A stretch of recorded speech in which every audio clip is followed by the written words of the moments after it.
A paz do Senhor, povo de Deus, é um motivo de alegria estar aqui mais uma vez para trazer a poderosa palavra de Deus para os vossos corações. Eu gostaria que você abrisse a sua Bíblia no livro de Efésios, capítulo 6, versículo 10. Aqui é uma palavra muito forte, uma palavra que edifica, uma palavra que nos alerta e uma palavra que nos ensina a como caminhar na presença de Deus. Porque a partir do momento que nós levantamos a nossa mão para o alto e confessamos ao nome de Jesus Cristo, automaticamente estamos travando uma batalha no mundo espiritual. A nossa luta, quando a gente aceita Jesus, não é contra o nosso irmão, mas contra o mundo espiritual. E a luta também que nós enfrentamos é contra nós mesmos, a luta dentro de nós, da carne contra o espírito, porque as coisas da carne querem prevalecer contra as coisas do espírito, e as coisas do espírito querem prevalecer sobre as coisas da carne. E qual dos dois você alimentar é o que vence. Amém? Versículo 10 diz: nos demais irmãos, fortalecei-vos no Senhor e na força do seu poder. Revesti-vos de toda a armadura de Deus, para que possais estar firmes contra as astutas ciladas do diabo. Glória a Deus. O versículo 11 está dizendo que a gente deve se revestir da armadura de Deus, para que a gente possa resistir contra as astutas ciladas do diabo, porque ele planeja todo o tempo em nos destruir, a tirar o nosso foco do alvo, que é Jesus. Está entendendo? Ou seja, temos que estar na palavra do Senhor. Versículo 12: porque não temos que lutar contra a carne e o sangue, mas sim contra os principados, contra as potestades, contra os príncipes das trevas do século e contra as hostes espirituais da maldade nos lugares celestiais. É como eu acabei de dizer, a nossa luta não é contra o nosso irmão, a nossa luta é contra o mundo espiritual, que, como ele não pode se materializar, ele usa pessoas para poder nos atingir. Ele usa um irmão da gente, mas quem tem visão espiritual sabe que aquilo ali é o espírito maligno que está operando na vida daquela pessoa. Ou seja, nós devemos combater o mundo espiritual com armas espirituais, oração, consagração e palavra, para que a gente possa resistir contra as ciladas do diabo.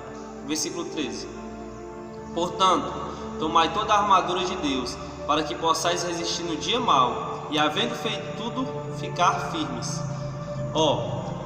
Nós temos que tomar as armaduras de Deus para quê? Para que no dia que o dia mau chegar, a gente possa ter base, ter firmeza para permanecer em Cristo. A Bíblia diz que quem ouve as palavras do Senhor e as pratica é semelhante ao homem que construiu a sua casa sobre a rocha. Vê o vento, a tempestade, o sol, a chuva, combateram aquela casa, mas ela não caiu, porque estava firmada na rocha. Esse é o homem que ouve e pratica. Mas aqueles que ouvem as palavras do Senhor e as não praticam é semelhante ao homem que construiu a sua casa sobre a areia. Vai vir as lutas, as dificuldades, as aflições vão combater a casa, e grande vai ser a sua queda, porque não está alicerçada na rocha, está alicerçada na areia. Por isso a importância de não só ouvir, mas ouvir e praticar a palavra de Deus. Versículo 14: estais, pois, firmes, tendo cingido os vossos lombos com a verdade, e vestindo a couraça da justiça. O cristão, ele sempre tem que estar na verdade. A verdade, por mais dura que muitas vezes possa ser, ela sempre vai fazer o bem para aqueles que o ouvem. E quem rejeitar a verdade é entre ela e Deus. Cabe a cada um receber ou não a palavra do Senhor. E vesti-los com a couraça da justiça. Ou seja, os servos do Senhor têm que ser justos. Andarmos com justiça, com retidão, se desviando do mal, para que o evangelho que nós estamos anunciando ele tenha peso, as pessoas possam olhar e realmente ver que o evangelho transforma as pessoas. Glória a Deus. Versículo 15: e calçados os pés na preparação do Evangelho da paz.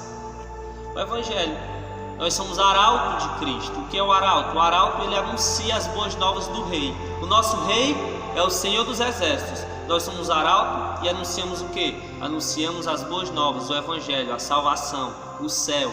Alertamos que existe o inferno também para os que andam em desobediência. E falamos que ainda há reconciliação, porque o sangue do Cordeiro, que tira o pecado do mundo, ainda está lavando o pecador. É só você se arrepender, tomar a sua cruz e seguir a Jesus, que Ele vai te ajudar. Versículo 16: tomando sobretudo o escudo da fé, com a qual podereis apagar todos os dardos inflamados do maligno. O escudo da fé. A fé, irmãos, é o firme fundamento das coisas que não se veem e a prova das coisas que se esperam. Eu não vejo, mas eu creio. Eu tenho a certeza que vai acontecer. A fé é isso, quando vem as coisas prontas. Que é a fé? A fé, quando o povo chegou em frente ao Mar Vermelho, não tinha saído. Ali já o inimigo já queria oprimir aquele povo, mas Deus falou: rapaz, por que clamas a mim? Ordena o povo que marche. Moisés pegou o cajado, tacou no Mar Vermelho, o mar se abriu, o povo atravessou. É a fé. A palavra de Deus chegou até Moisés e mandou ele ferir as águas com o seu cajado, e as águas se abriram. E a fé de Moisés, que era um homem de Deus, foi um vaso que Deus usou para fazer aquele grande prodígio e abrir o Mar Vermelho.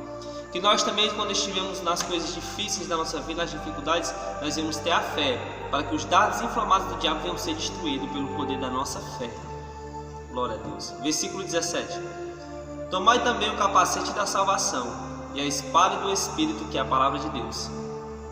O que é a salvação? Jesus falou assim: eu sou o caminho, a verdade e a vida. Ninguém vem ao Pai senão por mim. Ou seja, a salvação é Cristo. A salvação é Jesus Cristo. Se nossa fé estiver sobre Cristo e nós andarmos na sua palavra, ele ainda falou da espada que é a palavra, a espada do Espírito, que é a palavra de Deus. A salvação, nós aprendemos o que é a salvação e como andar em Cristo através da palavra. Por isso que é importante a gente estar na palavra, para que a gente venha guardar a nossa salvação. Porque é a palavra que é o nosso manual, o que fazer, o que não fazer, como prosseguir, como não prosseguir. Ela que nos ensina. A salvação de Cristo está relacionada à sua palavra, porque aqueles que ouvem e as praticam, é como eu acabei de falar, é semelhante ao homem que construiu a sua casa sobre a rocha. E Jesus diz que não nos deixaria, qualquer um que vem até Cristo jamais ele lança fora. Está em Cristo, está na palavra, está em obediência, é salvo, tem a salvação. É o que Deus tem para a gente.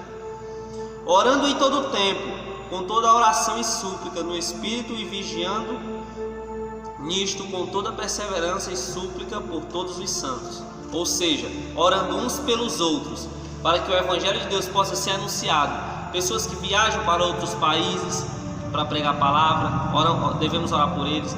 Pessoas que estão no nosso próprio país pregando a palavra, devemos orar também por eles, pelas pessoas que levam o Evangelho. E orar uns pelos outros, nossos irmãos da casa, que também levam o Evangelho nos bairros, levam o Evangelho nas suas ruas. Orar uns pelos outros, para que o Evangelho seja propagado e para que Deus dê força para os seus santos continuarem na jornada. E a palavra que Deus colocou no meu coração foi essa. E que Deus te abençoe. E que cada versículo que foi lido aqui fique no seu coração e você venha praticar, se revestindo cada dia mais com as armaduras de Cristo, porque nós somos soldados do Senhor. Fomos chamados para lutar. E que Deus te abençoe. E eu queria pedir também para vocês compartilharem esse vídeo, para outras pessoas serem alcançadas pelo poder do Evangelho, que você também vai estar evangelizando. E que Deus te abençoe no nome de Jesus Cristo. Amém.